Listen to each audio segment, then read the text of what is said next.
Olá, PH Vox, eu sou o Marcos Chagas, analista de relações internacionais. Hoje eu quero começar a semana trazendo um pouquinho para vocês de um apanhado, do que está acontecendo no mundo. Eu quero primeiro falar algumas atualizações sobre a guerra da Ucrânia, como vocês devem ter visto aí,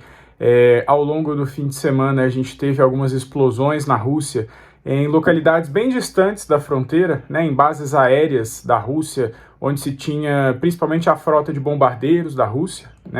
e até o momento a Rússia vem tratando isso como se fosse um incidente isolado, eles ainda não assumiram publicamente uma causa para essas explosões e etc., apesar de estarem colocando que investigações estão em andamento, que as questões estão sendo tratadas com a máxima prioridade, mas especula-se que tenha sido uma ação por parte da Ucrânia, uma ação diferente do que a gente vinha tendo até o momento, porque agora é um alvo bem específico, seria ali com o objetivo de debilitar a frota de bombardeiros da Rússia, justamente porque existe a possibilidade da Rússia utilizar num nível cada vez maior esses bombardeiros para fazer ataques principalmente à infraestrutura da Ucrânia, e então debilitar essa força de ataque da Rússia seria fundamental para que a campanha da Ucrânia pudesse ter um respiro maior, mas foi um ataque que não foi muito eficaz, ele não trouxe ali um débito significativo para as forças da Rússia, mesmo ali para aeronaves que estavam em solo, etc., não foi muito satisfatório esse ataque. Então existiam até algumas especulações dizendo que se fosse de fato uma campanha militar da Ucrânia, ela teria sido um pouco mais incisiva, ela teria tido um trabalho melhor ali, principalmente de planejamento. Então são questões que estão sendo levantadas aí, principalmente pelos serviços de inteligência ao redor do mundo. O fato é que isso trouxe uma preocupação muito grande, principalmente pelo governo do Vladimir Putin, que já está ali, vocês devem ter acompanhado nas últimas chamadas do PH Vox, já está ali com algumas dificuldades internas, algumas pessoas, até membros do próprio governo, já falando em substituição do Putin, no cargo ali de governante da União Soviética, não, quase uma União Soviética, mas da Rússia moderna, mas essa questão das explosões trouxe aí um abalo muito significativo politicamente para o Putin, tanto que ele foi visto, inclusive, bastante irritado conversando, com os principais líderes militares, etc., para descobrir por que isso aconteceu, e como que, se por acaso foi a Ucrânia, como que a Ucrânia conseguiu um êxito tão distante do seu território, tão dentro ali das fronteiras russas, E falando mais um pouquinho sobre a guerra na Ucrânia, eu já falei com vocês na semana passada, que a gente está caminhando agora para um período que é uma espécie de arrefecimento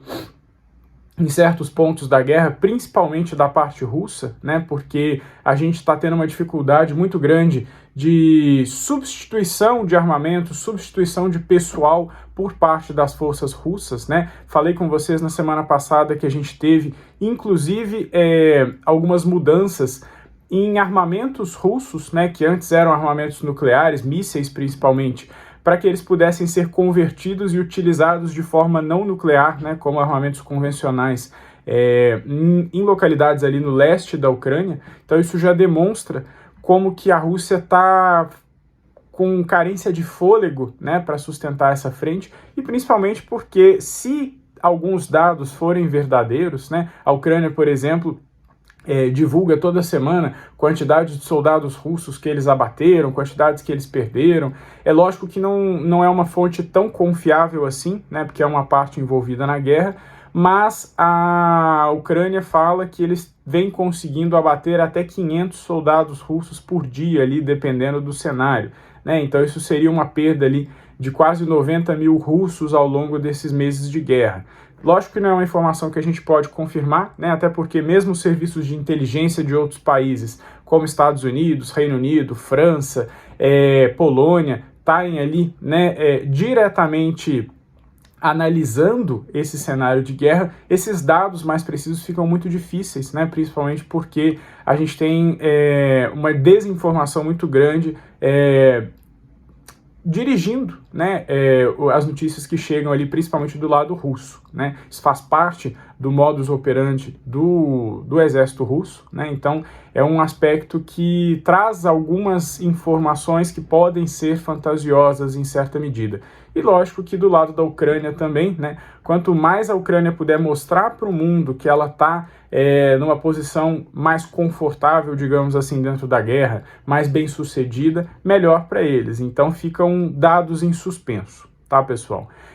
E a gente tem, né, uma avaliação ali dos principais serviços de inteligência do mundo, dizendo que agora, né, principalmente com o inverno mais latente, né, na região, que vai dificultar muito, inclusive o trato no fronte da guerra, né, os combates,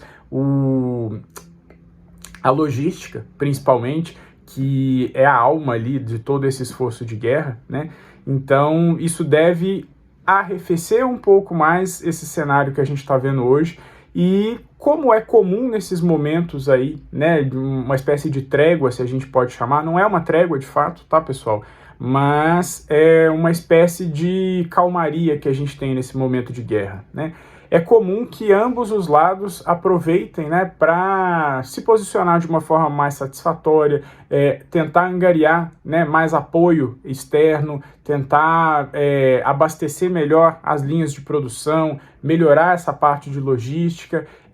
recrutar mais soldados, né? Então isso é o que a gente deve ver aí nesses próximos 2, 3 meses por parte tanto da Ucrânia quanto da Rússia, tá? Então é um cenário que a guerra deve ficar um pouco mais leve no fronte, mas ainda assim pode ser muito intensa em termos de artilharia, por exemplo, né? E em termos de movimentos estratégicos, tá? Principalmente ali na fronteira da Rússia. Bom, pessoal,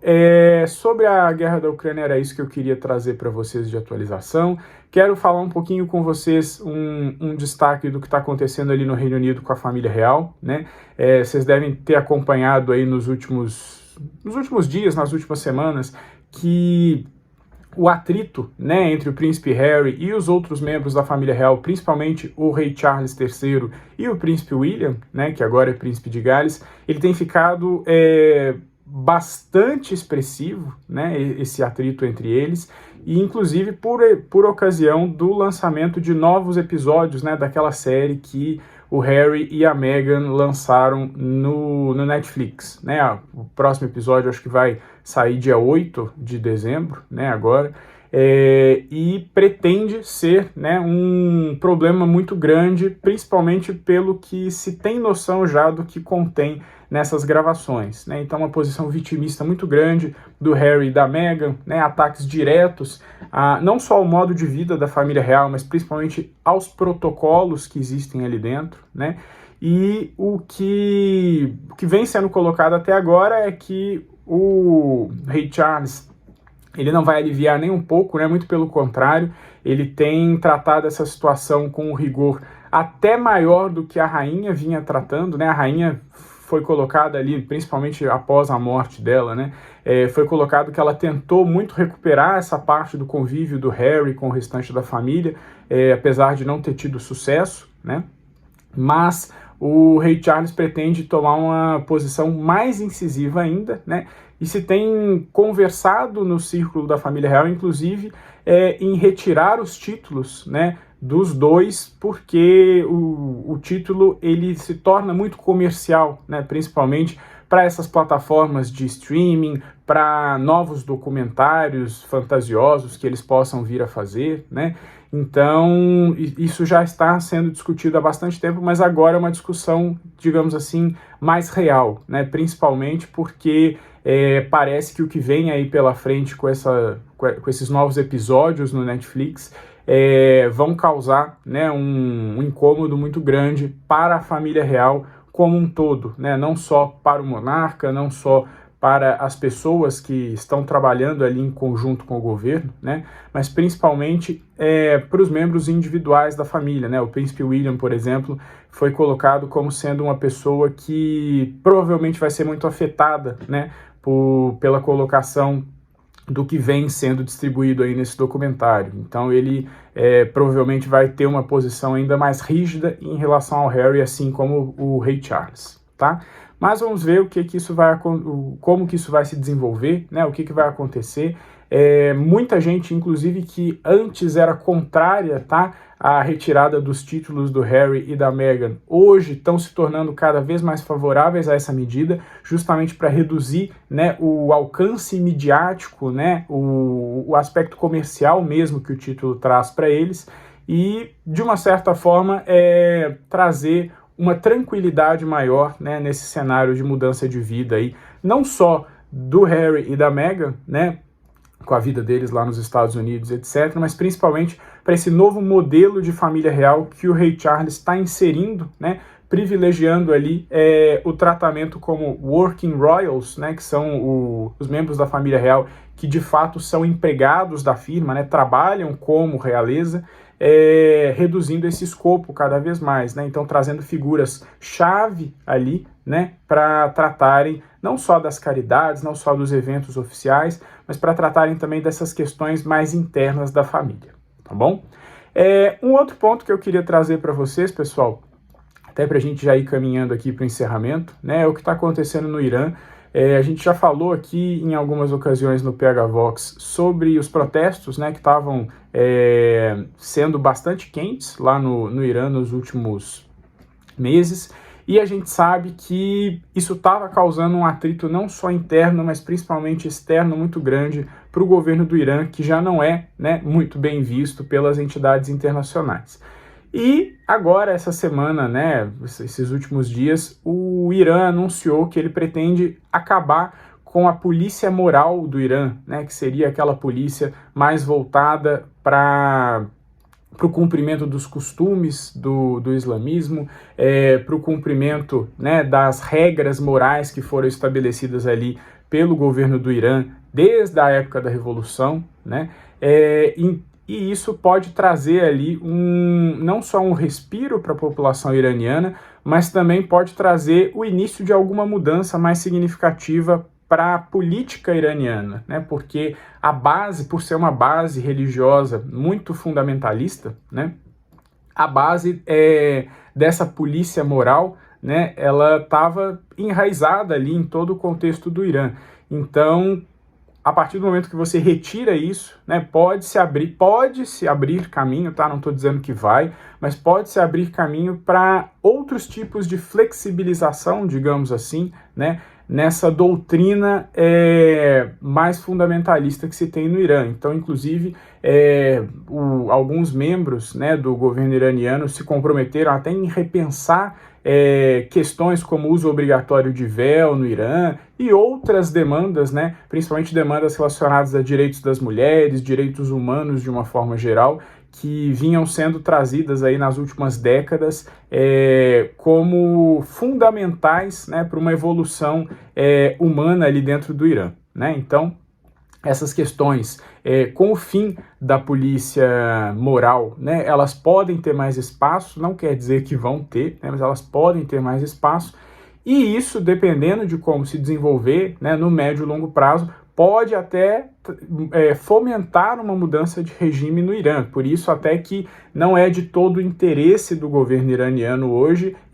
facilitar mudanças, por mais que sejam pequenas em certas medidas, né, comparado ao que se tem hoje dentro do Irã, mas não é um cenário muito agradável para essas lideranças, tá? E por fim, pessoal, um último ponto que eu queria trazer para vocês, mais uma atualização, né, agora na Nova Zelândia, que a popularidade da primeira-ministra da Nova Zelândia, né, a Jacinda Ardern, ela está em níveis catastróficos, né, ela que era tida ali como a queridinha da Nova Zelândia, né, a queridinha da nova esquerda, principalmente, depois da reeleição dela, depois que a gente teve principalmente a pandemia, né, a gente teve também aquele episódio de alguns ataques em massa, né, com armamentos na Nova Zelândia, na Austrália a gente também teve, e ela praticamente passou outorgando quase, né, uma lei ali com algumas restrições a armamento civil, né, e Depois desse período, ela ficou sendo, durante muito tempo, ali como a queridinha, né, como a representante da modernidade na Nova Zelândia. Só que o que acontece? Ao longo dos últimos meses, a gente viu uma série de aumentos em criminalidade dentro da Nova Zelândia, principalmente crimes violentos dentro da Nova Zelândia, e isso tem sido não só uma preocupação muito grande dentro do governo dela, pelos impactos negativos que isso traz, né, para a governança, para a própria chance, né, que ela tem ali de fazer uma sucessão, de se continuar, de se manter no poder, mas principalmente porque esse impacto ele está sendo muito negativo no aspecto social da Nova Zelândia, né? As pessoas estão questionando muito algumas decisões que foram tomadas antes, e ela, como foi, né, a face dessa nova política, né, desse contexto aí de modernidade, entre aspas, que a gente teve na Nova Zelândia, ela está sendo o principal alvo, né, dessa insatisfação. Então, dependendo de como isso se desenvolver, né, a gente pode ter até um recuo muito grande, né, nesses projetos que ela vinha traçando desde a época ali da pandemia em 2020, para essa ideia de modernização da Nova Zelândia, né? É muito próximo que a gente tinha ali, em certa medida, do Tony Blair na década de 90, né, no Reino Unido, com essa ideia de modernizar leis antigas, trazer, né, um novo ar para a população, banir costumes ou questões antigas que já estavam ultrapassadas ali, ou que traziam, né, na visão deles, algum risco para a população. Só que essa narrativa ela vem caindo um pouco em terra porque esse cenário ótimo, né, ele tem sido cruzado constantemente com a realidade que está muito subótima, né? Então a população está bem descontente, e essa questão do crime, né, da criminalidade lá na Nova Zelândia, é o que hoje tem motivado os principais pontos de insatisfação da população. Então, com isso, a face, né, de uma Nova Zelândia, que é a Jacinda Ardern, né, ela tem sofrido bastante com esses impactos, e a popularidade tem ficado cada vez pior, né? Bom, pessoal, era isso que eu queria trazer para vocês hoje, né? Espero que vocês tenham uma ótima semana. Compartilhem com todos que vocês puderem, né, esses nossos vídeos, as atualizações do PH Vox. É muito importante que vocês nos auxiliem, né, a disseminar esse conteúdo, a trazer, né, para cada vez mais pessoas essas informações e essas reflexões que a gente promove aqui também, que são fundamentais não só para o cenário político externo, né, que é o que a gente trata mais aqui nesses vídeos internacionais, mas também para o cenário de consciência doméstica, né, interna. É muito importante que a gente tenha muitas pessoas assistindo a esses conteúdos e discutindo essas questões que a gente traz aqui, tá bom? Era isso, pessoal. Tenham uma ótima semana mais uma vez, tá? Um grande abraço a todos. Fiquem de olho em todas as mídias do PH Vox e não deixem de acompanhar o nosso grupo no Telegram, tá bom? Tchau, tchau, um grande abraço.